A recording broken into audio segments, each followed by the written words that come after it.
Hello friends, welcome back to my channel. Sorry, ரொம்ப நாள் கழிச்சு உங்களை மீட் பண்றதுக்கு ஒரு சின்ன எடிட்டிங் ப்ராப்ளம் இருந்தது. அதனால தான் இனிமே வீடியோஸ் வந்து கரெக்டாக அப்டேட் ஆகிட்டே வரும். இப்போ ஒரு கேள்வி கேட்குறேன். கார் எப்படி ஸ்டார்ட் பண்ணுவோம்? சாவி போட்டு ஸ்டார்ட் பண்ணுவோம்.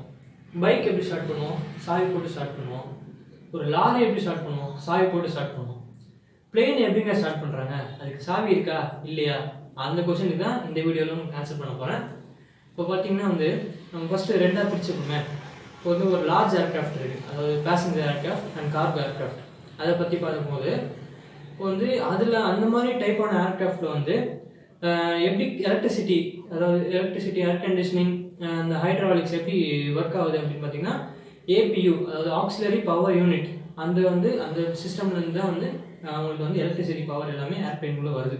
அது எங்கே லொக்கேட் ஆகிருக்கு அப்படின்னு பார்த்தீங்கன்னா பிளேனோட டெயில் பார்ட்டில், அதாவது ஒரு ஹோல் மாதிரி இருக்குது பார்த்தீங்களா, அங்கே வந்து ஏபியூ லொக்கேட் ஆகிருக்கு. இது கூட நிறைய பேர் கேட்டிருந்தாங்க ஏன் அந்த ஹோல் இருக்குன்னு. அதனால தான் இதையும் அந்த வீடியோவில் எக்ஸ்பிளைன் பண்ணியிருக்கேன். இப்போது அங்கே வந்து ஏபியூ லொக்கேட் ஆகிருக்கு. அதை ஆன் பண்ணும்போது நம்மளுக்கு வந்து எலக்ட்ரிசிட்டி பவர் வருது. பிளேனுக்குள்ளே எலக்ட்ரிசிட்டி பவர் வந்தாலும் ஏர் கண்டிஷனிங் பவர் வந்துடும், ப்ளஸ் ஹைட்ராலிக்ஸ் பவர் வந்துடும்.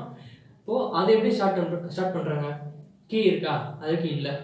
ஜஸ்ட் ஒரு காக்பிட்டில் வந்து ஏபியூ பட்டன் இருக்கும். அதை ப்ரெஸ் பண்ணும்போது உங்களுக்கு வந்து ஏபியூ ஸ்டார்ட் ஆகிட்டு electricity power, air conditioning power எல்லாமே வந்துடுது. இப்போது எலக்ட்ரிசிட்டி பவர், ஏர் கண்டிஷனிங் எல்லாமே வந்தாச்சு. பிளேன் எப்படி முன்னாடி மூவ் ஆகுது? அதுக்கு கீஸ் இருக்கா? இல்லை, அதுக்கும் இல்லை. ஜஸ்ட் இன்ஜினை ஸ்டார்ட் பண்ணுறதுக்கு வந்து இன்ஜின் சுவிட்சஸ் இருக்கும். அதை நீங்கள் ப்ரெஸ் பண்ணப்போ இன்ஜின் 2, இன்ஜின் 1 அப்படின்னு இன்ஜின் இருக்கும், சுவிட்சஸ் இருக்கும். அதை நீங்கள் ப்ரெஸ் பண்ணுறப்ப உங்களுக்கு வந்து இன்ஜின் ரன் ஆக ஆரம்பிச்சிடும். அதை நீங்கள் வந்து த்ரஸ்ட் முன்னாடி அப்ளை பண்ணும்போது பிளேன் வந்து முன்னாடி மூவ் ஆகுது. இப்போது இன்னொரு பக்கம் வந்து ஸ்மாலர் ஏர்க்ராஃப்ட் வந்தீங்கன்னா பார்த்தீங்கன்னா அது வந்து இப்போ ஸ்மாலர் ஏர்க்ராஃப்ட்னாலே வந்து ஜஸ்ட் பிபிஎல், அதாவது ப்ரைவேட் பைலட் லைசன்ஸ், அது வாங்கினாலே போதும். அது வந்து நிறைய ரொம்ப ரிச் பர்சன்லாம் வாங்குவாங்க. வாங்கிட்டு சும்மா ஒரு ஜாலியாக நம்ம கார் எடுத்துகிட்டு போவோம் பார்த்தீங்களா, அந்த மாதிரி அவங்க வந்து ஃப்ளைட் எடுத்துகிட்டு சும்மா ஜாலியாக ஃப்ளை பண்ணிட்டு வருவாங்க. அதுக்காக அவங்க வாங்கி வச்சுருப்பாங்க.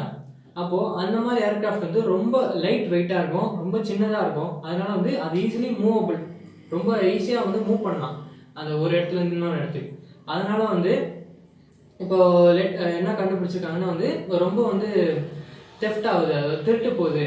அந்த மாதிரி பிளேன்ஸ் எல்லாம் வந்து ரொம்ப திருட்டு போகுது. அதனால வந்து இப்போ வந்து அதுக்கு வந்து ஒரு லாக் ஏற்படுத்தியிருக்காங்க.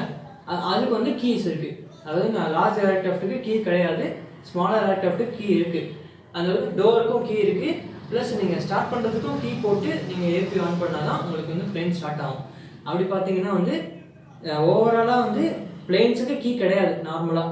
ஆனால் வந்து எக்ஸப்ட் ரொம்ப ஸ்மால் ஏர்க்ராஃப்ட்டை தவிர்த்து. அதுதான் வந்து உங்களுக்கு எக்ஸ்பிளைன் பண்ண ஆசைப்பட்டேன். இந்த வீடியோ பிடிச்சிருந்தா லைக் பண்ணுங்கள். இதை வந்து எல்லாருக்கும் ஷேர் பண்ணுங்கள். நான் வந்து செல்ஃபிஷாக இருக்கக்கூடாது இல்லையா, இது வந்து எல்லாருக்கும் ஷேர் பண்ணுங்கள். அப்போ தான் வந்து உங்களை மாதிரி நிறைய பேர் பெனிஃபிட் ஆவாங்க.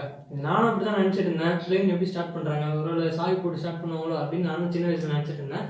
அதனால் வந்து இந்த டவுட் நிறைய பேருக்கு இருக்குது. அதனால் இந்த வீடியோவை ஷேர் பண்ணி மற்றவங்களும் பெனிஃபிட் ஆகிற மாதிரி பண்ணுங்கள். இந்த வீடியோ பிடிச்சிருந்தா லைக் பண்ணுங்கள், உங்களோட ஒப்பீனியன் கமெண்ட் பண்ணுங்கள். நிறைய பேர் கமெண்ட் பண்ணியிருந்தீங்க, அதை வந்து கூடிய சீக்கிரம் வந்து ஒரு வீடியோவாக நான் உங்களுக்கு போட்டுட்டு இருக்கேன். Subscribe to my channel. See you in the next video. Until then, bye.